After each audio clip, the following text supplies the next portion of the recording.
Are you big on NFTs? Why? What in the world would attract you to buy a few thousand pixels and pay crazy money? Well, for the same reason that people pay hundreds of thousands of dollars for baseball cards from 1952, right? Because it's a collectible side. There's this part of us that loves collectibles. I don't fully even understand the reasons why. I just know that it is. And as this technology space really evolves, I think some of these collectibles will do incredibly well. And it'll be fun to see. I wanted to share with you some things that are going on within the NFT space, because we're in this mini bear market and had this pullback, and a lot of things been trading sideways. But you know what hasn't been trading sideways? NFTs. And the gaming sector is starting to take off. Now, if you doubt me, I'm going to show you some evidence on this.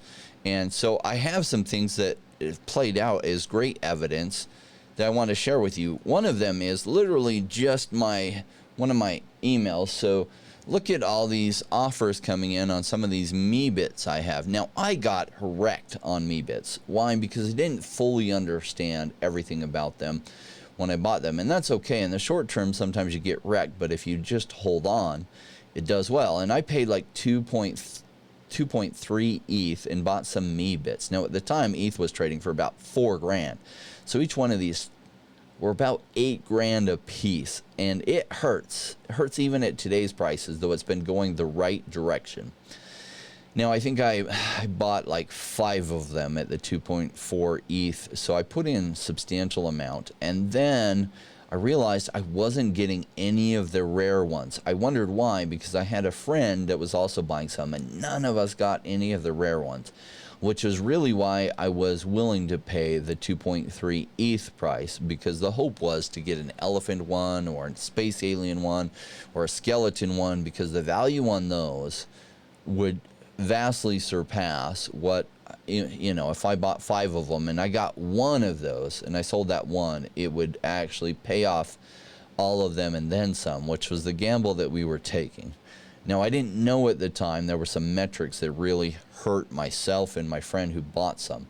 One of those metrics is that people who had a CryptoPunk, and there's 10,000 CryptoPunks, were able to mint a Meebit for free. So 10,000 of the people paid nothing at all for them. Number 2, this was the biggest part that really hurt us, was that they were able to, there's a few people that got a hold of the code behind it so that they could then figure out which mint numbers were likely the really rare, like aliens and everything. And so if you had some CryptoPunks, one of the things you could do was you would submit for the mint. It would tell you what number you got. They could check that number against their spreadsheet that they had built and know if it was going to be a really rare one. And if it wasn't, they would actually just decline and go through the process again. And they scooped up all the really good mints. Now, that's disappointing. I didn't know that was happening. So I wanted to fully tell you that sometimes I even get wrecked because there's information I don't know, and then I find out later. But I do like about Meebits is it's run by the same people who did CryptoPunks. They're like an upgraded CryptoPunk. They're kind of, what do they call them? A profile pic NFT, or I forget what they call them. But some cool things, and they'll, you know, they're working to integrate them with some of the metaverses out there. And if they do that, it'll be huge. But even just look at the price increases. This tells me there's something going on. So actually, if I scroll back, the price, the automated offers I was getting were as low as 0.8 ETH. And I think actually at one point they were offering 0.6 ETH. Now, just look in the short amount of time since July 6th when people were offering, in fact, where is it, 0.8? July 4th to today, all the way up to 1.76 ETH. That tells you that the NFT sector is picking up tremendously. Also, I could do a search and I could share with you what's going on with my Axie Infinity. And that's been taking off as well. Many of those sell items that I have that I got out of the chest, I have them on sale, and they've just been getting scooped up. Now, if you look a little bit at what's going on with Axie Infinity, I mean, check out these prices on their AXS token. Now, I don't have any of their AXS token. Unfortunately for me, I actually got a bunch because of the purchases that I had made, and they gave me a bunch of the token, and I sold it down here, and it's done tremendous. But this tells you the Axie system really is getting a lot of attention. Now, why is it getting a lot of attention?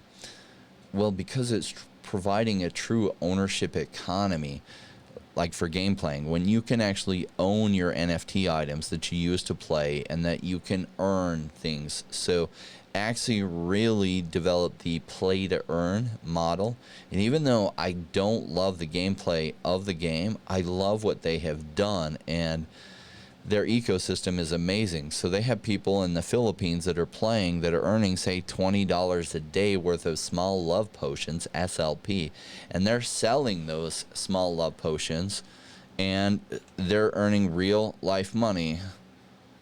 Oh boy, I've always called them small love potions. I think they changed the name to smooth love potions. Don't know when that happened. The truth is, I invested a lot in them 2 years ago. I haven't followed closely.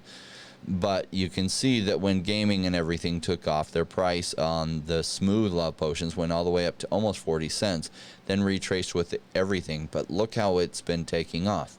So it tells you the NFT sector and the gaming sector, like video gaming sector of NFTs, really taking off.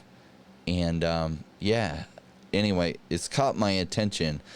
Perhaps the next wave is coming. It's already starting. We're seeing the early moves on this that will then filter into other things. So I know some people are completely determined that we're in the 3-year bear market already, and that, oh, we're done, and, you know, it's downhill from here. That's just conflicting with some of the things, in fact, many of the things I'm seeing. I think we have a lot more to run from here. And I love the gaming sector and NFT space. Looking forward to Spores. I'll cover that later. Spores.app is their website. In fact, I've got their website here, spores.app, but it's the Spores network. And they're going to be launching on Cardstarter. And yeah, really looking forward to this. Maybe even I'll see if I can reach out to them and do an AMA with them, as well as maybe this is the right platform for me to finally build the NFT for all of you all in my community. If you haven't already, join the Telegram channel, because that's where I frequently pop on a couple times a day and interact with many of you. That'll probably be the place that, if I do really like their network, and I think that I will, this is probably exactly what I've been waiting for, to build an NFT for all of you in my community. That, of course, at least one of the NFTs I'll be giving away completely for free for the community. Why? I love you guys.